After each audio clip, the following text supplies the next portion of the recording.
Herkese merhabalar. Bugün sizlere böyle ayakta karşıladım. Çünkü bugün sizlerle yine bir Kentfate tripod'dan bahsedeceğiz. Kentfate ürünleri biliyorsunuz bir süredir sizlere anlatıyorum. Fiyat performans anlamında çok iyi. Ve bugüne kadar sipariş veren arkadaşlarımdan da hiçbir sorun yaşayan olmadı ve gayet memnuniyetle kullanıyorlar. Daha önce bir tripod anlatmıştım ama bu tripodun özellikleri çok daha farklı ve çok kullanışlı bir tripod. Pek çok kişinin tercih edeceğini düşünüyorum. Zaten en çok satan tripod da bu. Şimdi detaylara geçelim. Tripod bu şekilde bir kutuyla geliyor ve oldukça sağlam bir şekilde geliyor. Ta Çin'den geliyor olmasına rağmen. Bu arada çok fazla soruyorsunuz bu Kentfate ürünleriyle alakalı işte gümrükte sıkıntı yaşıyor muyuz vesaire diye. Dediğim gibi zaten Kentfate.com.tr'den ve şimdi aşağıya Kentfate.com yani global sitenin linkini de bırakacağım. Daha önce sadece .com.tr linkleri paylaşıyordum size. Her iki siteden de alacağınız ürünlerde kargo ödemiyorsunuz. Zaten ücretsiz kargo ile geliyor. Gümrük işlemlerinin de marka sizin adınıza yapıyor. Yani gümrük ödemelerini de marka yapıyor. Dolayısıyla sitede ödediğiniz ücret neyse kapınıza kadar onunla geliyor. Yani ekstra siz hiçbir şey ödemiyorsunuz. Yüzlerce sipariş geldi bugüne kadar. Hiç kimse gümrük ve kargo parası ödemedi. Kutunun içerisinden tripodumuz şöyle bir çantayla geliyor. Bu özellikle taşıma esnasında kolaylık sağlıyor. Bakın çok hafif. Zaten bu tripod 2 kilogram ağırlığında. Bu tripod diyorum çünkü ismi biraz uzun. Kodlama, sayısal kodlamayla Kentfate ürünlerini sınıflandırıyor. Açıklama kısmına zaten link bırakacağım. Oradan bakarsınız. Çantayı şöyle açtığımız zaman da gayet güzel bir şekilde poşetine sarılı halde tripod geliyor. İçerisinden bir tane kullanım kılavuzuyla beraber alyan anahtarı geliyor. Ve bir de çantaya bağlamak için askı geliyor. Onun haricinde başka bir şey yok. Tripodu şu şekilde poşetinden çıkartalım ve özelliklerini anlatmaya başlayalım. Şimdi gördüğünüz gibi tripodun kapalı hali bu boyutlarda ve geriye katlanmış durumda. Yani tripodun üstünde bir kafa görmüyorsunuz. Aslında bu alt kısmı geriye katlanmış olarak geliyor. Bu haliyle tripod 57 cm ve bu tripod maksimum yüksekliği 2.4 metre. Evet, yanlış duymadınız. Tam 2.4 metre yüksekliğe çıkabiliyor.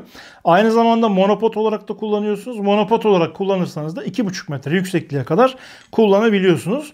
Bu zaten bu tripodu benim daha önceki tanıttığım tripodtan farklı kılan özellik.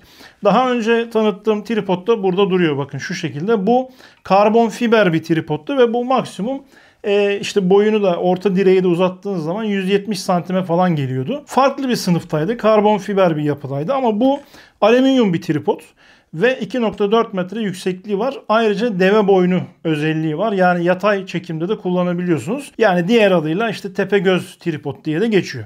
Şimdi tripodumuzu kullanmadan önce şu ayakları bakın şöyle geriye doğru döndüreceğiz.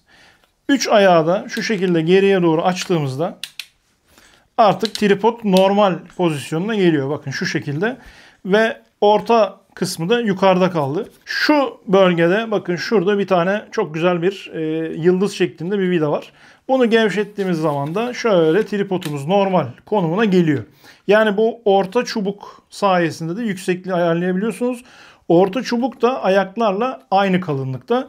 Bu da zaten titremeyi ortadan kaldırıyor. Şimdi bu tripodda gördüğünüz gibi 2 tane top kafa var. Bilyeli bir sistem. Yani hem orta kısımda hem de kafa kısmında top kafa var. Bu size 2 farklı esneklik sağlıyor. Yani bir tanesi işte tepegöz gibi, deve boynu gibi kullanmak istediğiniz zaman birazdan göstereceğim. Diğeri de bildiğimiz klasik kullanım şeklinde. Ayaklar yuvarlak vidayla yani şöyle tek harekette 3 kademede ayakları açabiliyorsunuz. Ve yine tek kademede böyle sıkabiliyorsunuz. Size biraz hız kazandırıyor ama tabii tek tek bütün ayakları bu şekilde açmanız gerekiyor. Yine tripodun şu kısmından şöyle açtığınız zaman yere sıfır bir şekilde konumlandırabiliyorsunuz. Bu orta direği yukarıya kaldırarak ya da sökerek.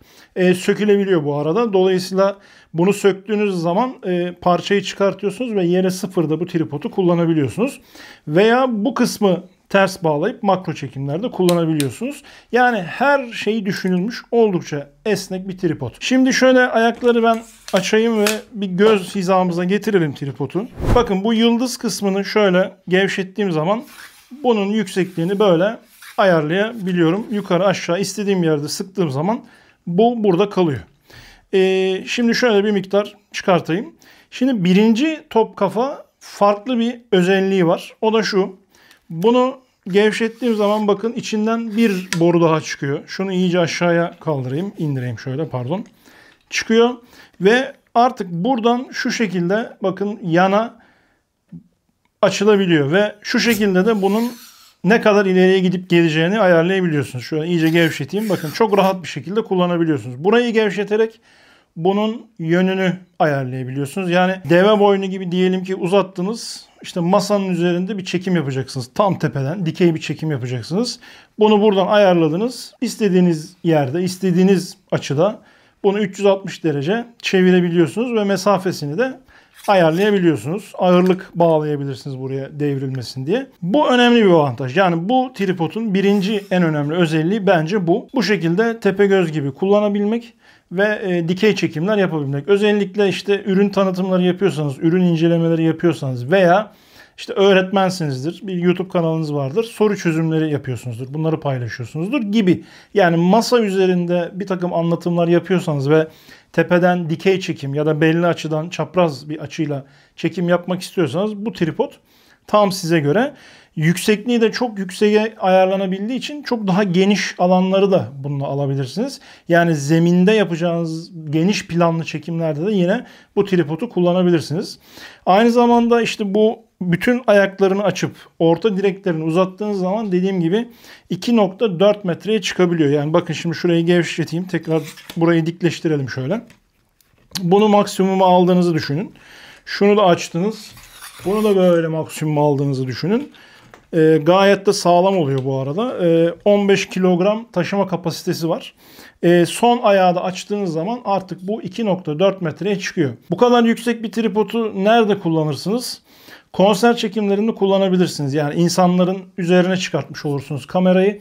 Kimsenin önüne geçmeden rahatlıkla şöyle tripodun önünde durup buradan kontrol edebilirsiniz.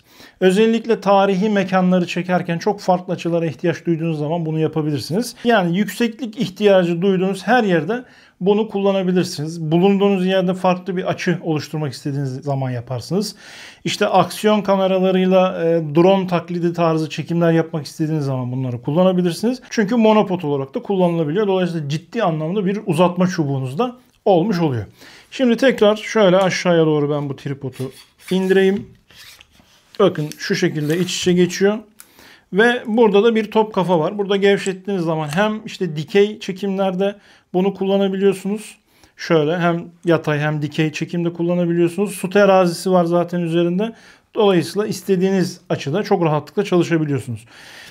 Şu kısmı sıktıktan sonra hem buradan çevirebiliyorsunuz hem de bu kafayı buradan çevirebiliyorsunuz. Yani pan hareketini her türlü yapabiliyorsunuz. Çok esnek, çok kullanışlı, çok güzel bir tripod. Alüminyum malzeme olduğu için de gayet sağlam, kullanışlı. Ayaklarının bir tanesinde şöyle bir strafor var. Köpük malzeme var. Bu da soğuk havalarda tripodu taşırken size kolaylık sağlıyor. Bakın tek elimle tripodu rahatlıkla hareket ettirebiliyorum. Bu kadar aksam ve özelliğine rağmen bu tripod sadece 2 kilogram ağırlığında. Yani taşırken de size ağırlık oluşturmuyor.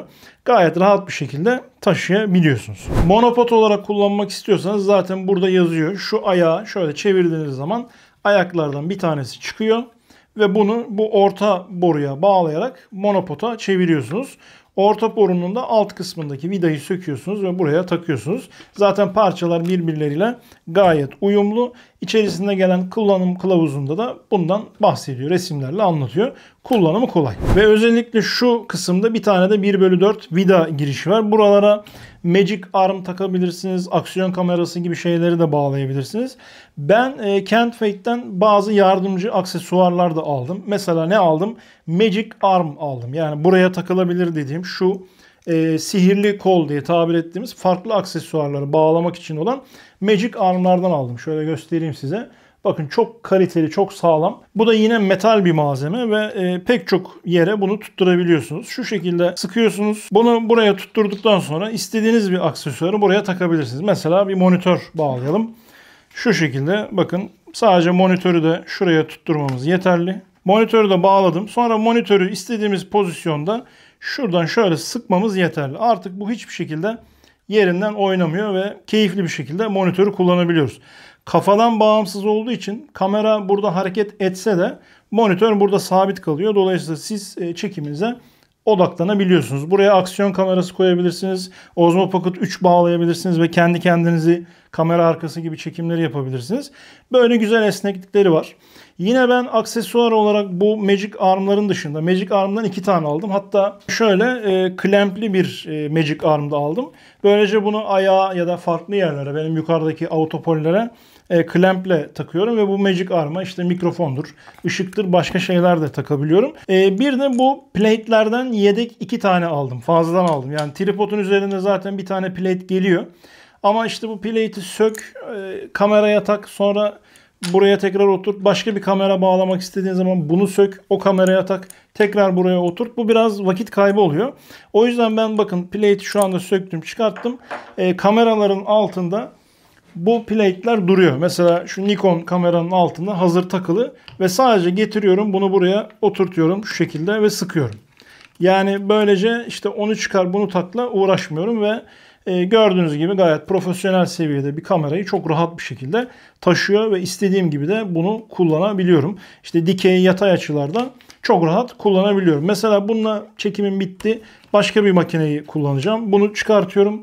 Bu defa da mesela Z30'u takalım. Hemen altında yine var. Yerine oturtuyorum ve Z30'u artık kullanmaya hazırım. Bunu üzerine yerleştiriyorum ve kullanıyorum. Dolayısıyla plate'ler gayet uygun fiyatlı. Tripod da zaten uygun fiyatlı. Yani bu tripodun fiyatı 5590 lira. Yani bu özelliklerde bu kadar yükseğe ulaşabilen, işte tepegöz özelliği olan, dikey çekimler yapabileceğiniz, monopota dönüşebilen falan komple metal bir tripodu, alüminyum bir tripodu bu fiyata alamazsınız. Bunları anlatıyorum çünkü özellikle uygun fiyatlı ürün çok fazla soruyorsunuz ve bunda da haklısınız. Yani ekipmanlar, her şey çok pahalı. Uygun fiyata böyle fiyat performans ürünü yakaladığım için ben bunları sizlerle özellikle paylaşmak istiyorum. Hele bir de böyle işte kargo parası ödemediğiniz, gümrükle uğraşmadığınız ürünleri zaten sizlere tanıtmak isterim. Yani bu noktada şu ana kadar dediğim gibi sipariş veren ve ürünleri gelen arkadaşlar ürünlerden memnun. Yani bu Kent Fate yeni bir marka değil zaten. Türkiye'de de yıllardır satılan bir marka.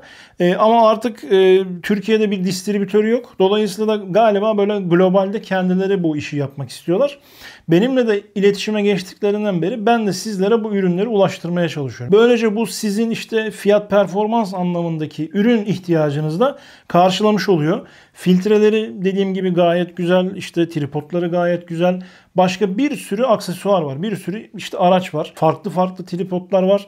Yani bu fiyata gerçekten bu ürünleri başka bir yerde bulma şansınız yok. O yüzden özellikle bu ürünleri getirtiyorum ve sizlere bu ürünleri anlatıyorum. Böylece fotoğrafçılığa yeni başlayan, bu tarz böyle çok fazla profesyonel olmayan ürünlerle bu işi sürdürebilirsiniz. Çünkü sadece makine almayla iş bitmiyor. Yani tripoda ihtiyacınız oluyor, filtreye ihtiyacınız oluyor vesaire. Hani bunları bu şekilde çözebilirsiniz. Çünkü mesela yakında yeni bir tripod daha aldım. Biliyorsunuz, gördünüz, kutu açılışını falan yaptım. Instagram'da beni takip edenler görmüştür. Ya o tripodun fiyatı oldukça yüksek. Çünkü profesyonel sınıfta bir tripod. Çoğu fotoğrafa yeni başlayan, bu işlerde yeni olan amatör kullanıcılar zaten o tripodu alamayacaklar. Ama bu tripodlara ulaşabilirsiniz. O tripodu profesyonel ihtiyacı olan profesyoneller tercih edecek. Profesyoneller de böyle bir tripodla zaten çalışmıyorlar. Yani bu daha ziyade onların işte ikinci bir tripod oluyor. Kamera arkasını çekmek için. Ki genelde ben de o şekilde kullanıyorum. Yani bunu işte masanın üzerindeki çekimleri yapmak için ve bir yerde çok yüksek bir çekim yapmam gerekirse olsun, her zaman yanımda taşıyabileyim düşüncesiyle aldım bunu. Her ne kadar yukarıda benim zaten autopollerim var ve dikey çekim yapabiliyor olsam da, yani şurada bakın hani görünmüyor ama şurada bir parça var. Şöyle size gevşeteyim bakın. Şu şekilde aşağıya dönebiliyor ve ben bunu istediğim açıda dikey çekimlerde kullanabiliyorum. Yine burada görünmüyor ama şurada bir mikrofon var. Bakın, mikrofonu da ben buraya bağladım. Yani aslında ben dikey çözümlerimi çoğunlukla burada hallediyorum ama yani burada yapmadığım bir çekim olduğu zaman, hemen bu odada yapmadığım bir çekim olduğu zaman bunu kullanabileceğim. Dışarıda kullanabileceğim. Bu yüzden hem kendim kullanmak için hem de sizlere böyle fiyat performans anlamında ürün gösterebilmek için Kent Fate'in bu tripodunu da sizlerle paylaştım. Dediğim gibi fiyat performans anlamında çok iyi bir ürün. sağlam bir ürün, kaliteli bir ürün. Amatör kullanıcıların her ihtiyacını çözecektir diye düşünüyorum. Hem global sitenin hem de Türkiye'deki sitenin com.tr olan sitenin linklerini aşağıya bırakıyorum. Global sitede yani com uzantılı sitede de %20 indirim olacak. Yine zaten com.tr'den de alsanız, com'dan da alsanız ürünler Çin'den geliyor. Dediğim gibi kargo ödemiyorsunuz. Gümrük işlemlerinde marka sizin adınıza yapıyor. Dolayısıyla da ödediğiniz parayla zaten kapınıza kadar gelmiş oluyor. Hepsi içinde ödeme yapıyorsunuz. O yüzden de bir sorunla karşılaşmıyorsunuz. Güvenle istediğiniz gibi alabilirsiniz. Dediğim gibi şu ana kadar takipçilerinden yüzlercesi sipariş verdi ve hepsinin adresine, ellerine ürünler ulaştı. Ve bu indirim kodu sadece tripodlarda değil, filtrelerden orada satılan çantalara kadar, her şeye kadar geçerli. Tüm ürünlerde Senelfoto koduyla indirim alabiliyorsunuz. Bu kodu kullanmayı unutmayın. Evet, bugün sizlerle Kentfate'in alüminyum 2.4 metreye çıkan tripodunu konuştuk. Tepegöz özellikli dikey çekim yapabileceğiniz hem tripod hem monobot olan bu tripodu detaylı bir şekilde sizlere anlatmaya çalıştım. Umarım bu video sizler için faydalı olmuştur. Umarım videoyu beğenmişsinizdir. Sonraki videolarda görüşünceye dek sağlıcakla kalın. Kendinize iyi bakın.